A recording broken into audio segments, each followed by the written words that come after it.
ನಿಮ್ಮ ಅಣ್ಣ ನಿಮ್ಮ ಮಾವ ಯಾವನೇ ಬರ್ಲಿ ತಲೆನೇ ಕೆಡ್ಸ್ಕೊಂಬೇಡ. ಅವನ ಅಕ್ಕನ ಹೊಡೆದು ಬಿಸಾಕ್ತಾ ಇರೋದೆ.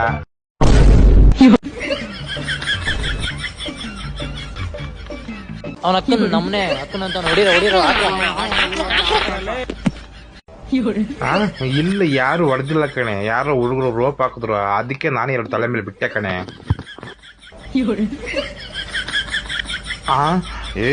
ಯಾವನ ಮಾತಾಡ್ಲಿ, ಜಿಮ್ಗೆ ಬೇರೆ ಓದ್ತಾ ಇದೀನಿ, 6 ಪ್ಯಾಕ್ ಬೇರೆ. ಯಾರಿಗೆ ಹೇಳೋಣ ನಮ್ಮ ಪ್ರಾಬ್ಲಮ್? ಹೇಳು ಚಿನ್ನ, ಸರ್ರೆ ಕೊಟ್ಟಿದ್ದೀನಿ ತಲೆ ಮೇಲೆ ಅವನಿಗೆ. ಏನಿಲ್ಲ, ಏರಿಯಾದಲ್ಲಿ ನಮ್ದೇ ಅವ.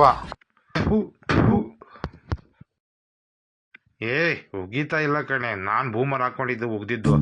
ಯಾರಿಗೆ ಹೇಳೋಣ ನಮ್ಮ ಪ್ರಾಬ್ಲಮ್?